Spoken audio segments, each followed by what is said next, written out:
नमस्कार, आप देख रहे हैं स्टेट न्यूज़ हरियाणा और मैं हूं अमित अमन। अभी हम मौजूद हैं उस धरती पर जो कि कुर्बानी का प्रतीक है, नसीबपुर, जिसके अंदर 1857 की वो क्रांति हुई थी, जिसके अंदर यहाँ के 5000 योद्धा शहीद हो गए थे। और उसी भूमि के ऊपर आज ये सभी लोग मौजूद हैं उन्हीं शहीदों को नमन करने के लिए। और ये जो जितने भी लोग मौजूद हैं आज ये भी एक योद्धा की भूमिका में हैं, क्योंकि अहीर रेजिमेंट को लेकर के काफ़ी दिनों से संघर्ष चल रहा है और उसी संघर्ष को आगे बढ़ाते हुए यहाँ पे ये सभी लोग मौजूद हैं। चलिए इनसे हम बात कर लेते हैं। और आज ही के दिन यहाँ पे शस्त्र पूजन भी किया गया है, तो वो क्यों किया गया है वो भी सारी चीज़ें आपको जाननी पड़ेंगी कि आखिर ऐसा इस भूमि के अंदर क्या है कि यहाँ आकर के लोग इतना नमन करते हैं और शस्त्र पूजन तक की जो चीज़ें हैं वो यहाँ पे होती हैं। चलिए इन सभी से हम बात कर लेते हैं। सर आप बताएं सबसे पहले कि यहाँ पे इस भूमि पे आप पहुँचे हैं तो इस भूमि को नमन करने का दिल क्यों करता है? क्योंकि आज जिस भूमि पे हम लोग पहुँचे ये भूमि आज एक पूरे विश्व में एक विश्व का चर्चा है कि देश में जो नसीबपुर का नाम चर्चित है और पूरे देश में एक गौरव के नाम से जाना जाता है कि अपने यहाँ 5000 वीर हीरों ने जो शहादत दे के इस देश को आज़ादी कराने के लिए एक लहर अंग्रेजों के छक्के छुटाए थे, उसी को लेकर आज ये नसीबपुर की धरती पूरे देश में चर्चा में। और हमारे लिए तो एक बड़ी गौरव की बात है कि आज हम 16 नवंबर को आके हमें मौका मिला कि आज हम अपने शहीदों को नमन कर सके।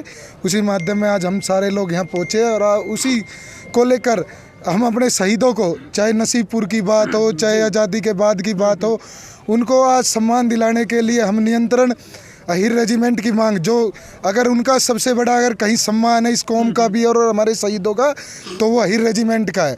और जिसको लेकर हम पिछले 9 महीने से नियंत्रण खेड़ की दौला में धरने पर बैठे हुए और उसको लेकर आज हमने पूरी सरदारी ने एक ऐलान कर रखा है कि 18 नवंबर को चक्का जाम होगा। तो 18 नवंबर को आप देखना भारी से भारी तादाद में लोग वहाँ इकट्ठा होंगे और अपने 18 नवंबर को जो रेजांगला दिवस पे उनको जो शहीदी दिवस हम मनाते हैं, जो एक गौरव है पूरे विश्व में, जो 10 महानतम लड़ाइयों में से एक लड़ाई है रेजांगला दिवस की, उस पे हम सरकार के कान खोलने के कार्य करेंगे कि या तो हमारी रेजिमेंट जल्द से जल्द बनवाए, वरना हम अपने शहीदों को चाहे हमें बलिदान देना पड़े अपनी कुर्बानी देखकर भी उनका मान सम्मान दिलाने का कार्य करेंगे। अच्छा, आपने 18 तारीख का जिक्र किया है, तो यहाँ के जो लोग हैं, जो आसपास के लोग वहाँ तक पहुँचेंगे, उनको क्या आह्वान करना चाहते हैं?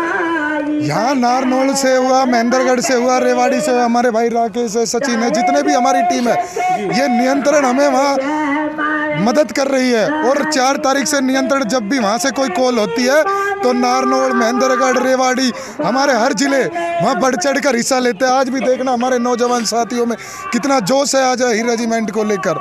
और हमने उस दिन ही ये स्पष्ट कर दिया था कि 4 तारीख को कि अब ये लड़ाई आर पार की है और ये लड़ाई तब रुकेगी तब हमें अपने कंधे पर अपनी पहचान मिल जाएगी और अपना नाम मिल जाएगा। तो क्या 18 के बाद भी कुछ सोचा है या फिर अभी सिर्फ 18 तक? 18 तारीख को एक ऐलान किया है चक्का जाम का। 18 तारीख को हम दिखाएंगे सरकार को और आप देखना वहाँ लाखों के तादाद में यादव समाज इकट्ठा होगा और वहीं जो फैसला सरदारी लेगी वो ऑन द सपोर्ट फैसला होगा वहाँ। बिल्कुल बिल्कुल। सर एक बार आप आगे हैं थोड़ा सा। आप लोग हाथ में शस्त्र लिए हुए हैं आप, तो आज यहाँ पे आपने शस्त्र पूजन भी किया है और रेवाड़ी से आप लोग चले हैं, तो क्या कहेंगे इस बारे में? ये बात थोड़ी पुरानी है, ये तलवार थोड़ी पुरानी है, इसे जंग लगाया है हमने क्योंकि अब खून नहीं पानी है।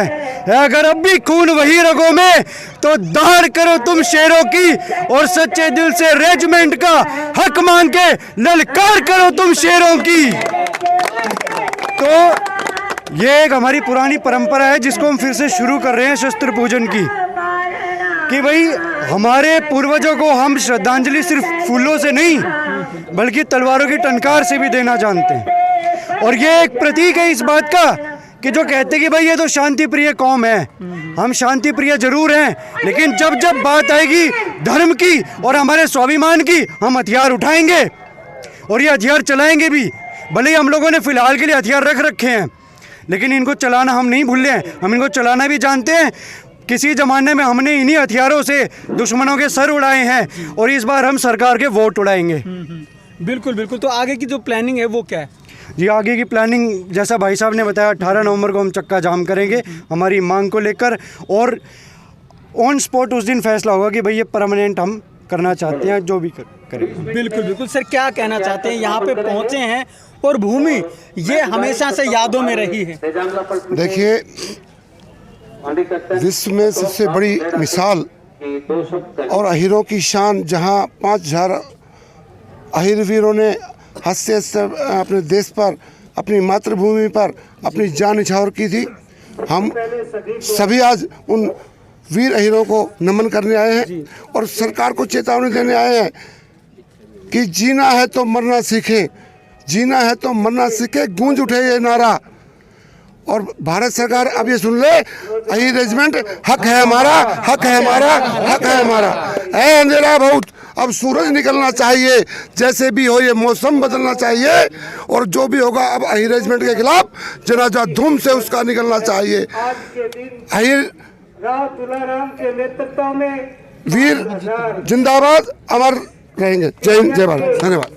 सर आप लोग बताएं कि अब अहीर रेजिमेंट को लेकर के क्या करना चाहते हैं, और एक मुहिम अगर एक बच्चे तक पहुंचे तो उसके लिए क्या करें? मैं सबसे पहले तो इस गांव नसीबपुर की पावन धरती पर पूरे प्रदेश से, पूरे भारत से जो योद्धा पूछे हैं, मैं उनका सबका मेरे गांव नसीबपुर की तरफ से तहे दिल से उनका स्वागत करता हूं और उनका धन्यवाद करता हूं कि इस पावन धरती पे आकर के एक अहीर रेजिमेंट के संगठन को एक साथ देख करके, एक साथ होकर के इस संगठन को हम मजबूती से आगे लेके जाएं, और इसमें पूरे नसीबपुर गांव का भी पूरा सहयोग रहेगा आपके साथ, और हम आपके साथ हैं। जय हिंद, जय। बहुत बहुत धन्यवाद सर। तो यहाँ इस भूमि के ऊपर ये लोग पहुँचे हैं, यहाँ शस्त्र पूजन भी करते हैं और इस भूमि को नमन करने के लिए जगह जगह से लोग आते हैं, क्योंकि इसी भूमि ने 1857 की क्रांति में एक ज्वाला का काम किया था। 5000 जो जवान थे उन्होंने यहीं पे शहादत दी थी, और उसी शहादत को आज नमन करता है पूरा भारत। नमस्कार, धन्यवाद, जय हिंद, जय भारत।